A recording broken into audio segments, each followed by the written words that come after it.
Iti DAMDAMAG CORDILLERA ecotourism activities iti munisipyo ti Itugon na ilokaten kalpasan at temporaryo na suspindir gapo kadagiti forest fires. Ken giant fruit bats na saripatpatan iti Flora Apayao kabayatan ti Biodiversity Monitoring Mission ti Senro Kalanasan. Dadduma detalye paay ni Anjel Pengosro. Iti Mountain Province, kalpasan ti panakaipasidong ti munisipyo ti Paracelis iti state of calamity gapo iti kinakurang ti danom, mangiuswa ti lokal a gobyerno inton May 10 iti free water delivery program, amang sungbat iti manarimaan na water shortage iti barangay Bantay ken poblasyon. Nangikomit ti MLGU iti pondo para iti ganwat a maipatungpal, babaen iti panagtinulong dagiti pribado a water delivery provider.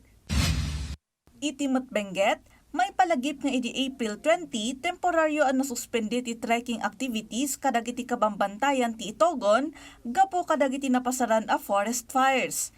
Ngam idilaeng May 1, nawaswas ti suspension kadagiti ecotourism site, kalpasan ang nakumpirma a kontroladon ti amin a forest fire incidents. Nupay kasta, masapula suruton dagiti bisita ti agdama a paganurutan bayat ngagtultuloy a bantayan dagiti municipal personnel ti kasasaad dagiti bantay. Kabayatan na, naisayang kati free prior and informed consent ancestral domain-wide decision making para iti may singsingasing a pre-feasibility geoscientific study para iti Bugyas Tinok Geothermal Projects iti Kabayan Ancestral Domain ti Energy Development Corporation. Babaen iti taripnong, imanamong dagiti umili iti kabayan iti nasao a pre-feasibility study. Ken iti Apayao, sumagmamano a colonies dagiti flying fox a pag-aamo kas giant fruit bats tinakita sa Flora Apayao kabayatan ti dua alawas a Biodiversity Monitoring Mission. Dagiti flying foxes ket makatultulong iti panakabalanse ti makunkuna nga ecology ti aglawlaw. Kabayatan na, naituding ti sumaruno a panagsirarak ita amayo iti aglawlaw ti Apayao, tapno matuntun ti pag-apunan ni Nariha Kabugaw may sa a Philippine Eagle iti nasao a lugar.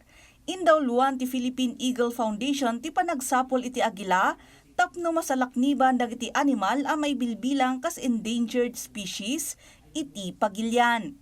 Anjel Pengosro para iti Pambansang TV, iti Baro, a Pilipinas.